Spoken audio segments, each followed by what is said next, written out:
আসসালামু আলাইকুম, সবাইকে স্বাগতম। গত পার্টে আমরা ফ্যান্টম জেএস দিয়ে ওয়েব পেজের সোর্স কোডটা নামাই নিয়েছিলাম। তো এই পার্টে আরও একটা মেথড দেখবো যেভাবে প্রোগ্রাম দিয়ে আমরা ওয়েব পেজের সোর্স কোডটা নামাই নিতে পারি। তো গত পার্টে যেটা করেছিলাম সেটা হচ্ছে ফ্যান্টম জেএস দিয়ে নামানোর সময় আমি এখানে এক্সিকিউটেবল পাথ দিয়েছিলাম। এটা শুধুমাত্র উইন্ডোজের জন্য দিতে হবে, ম্যাক অথবা লিনাক্সের জন্য এটা দিতে হবে না।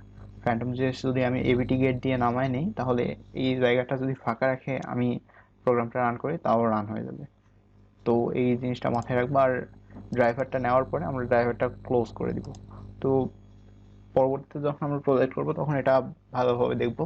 তো আরেকটা মেথড নামানোর জন্য যেটা আছে সেটা আমরা দেখে নিই। তো এটা নামানোর জন্য আমরা ইউআরএল লিব টু নামের একটা প্যাকেজ আছে পাইথনের, সেইটা ব্যবহার করব। তো প্রথমে সেটাকে আমরা ইম্পোর্ট করে নিই। ইউআরএল লিব টু, আমি পাইথন টু ব্যবহার করতেছি জন্য ইউআরএল লিব টু ব্যবহার করতেছি।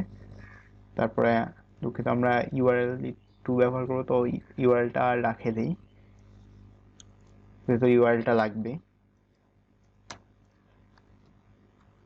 ইউআরএল লিব টু, দেন যেটা করব সেটা আমাদের ইউআরএল লিব টুতে ওপেন ইউআরএল করতে হবে। তো এটা লাগতেছে না।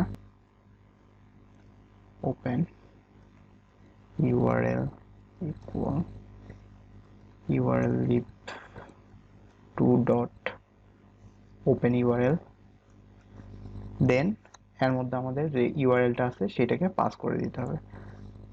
দেন এইচটিএমএল যেটা আসবে সেটা হচ্ছে open URL dot open URL dot read. তাহলে আমাদের এইচটিএমএলটা যে এইচটিএমএল পেজের সোর্স কোডটা সেটা এইচটিএমএল এর মধ্যে চলে আসবে। দেন আমরা আমাদের কানেকশনটা ক্লোজ করে দিব। তো open URL dot close, open URL dot close, তাহলে হয়ে যাবে। আর প্রিন্ট এইচটিএমএল এ আমাদের এইচটিএমএলটা প্রিন্ট হবে। আমি যদি কন্ট্রোল বি দেই, দুঃখিত এখানে কোন এক, সরি, ইউআরএল ওপেন, এটা ওপেন ইউআরএল না, ইউআরএল ওপেন। আমি যদি এবার বিল্ড দিই তাহলে দেখতে পাবো আমার পুরো পেজের সোর্স কোডটা চলে আসছে। আর এবার কোনো ওয়ার্নিংও দেখায়নি।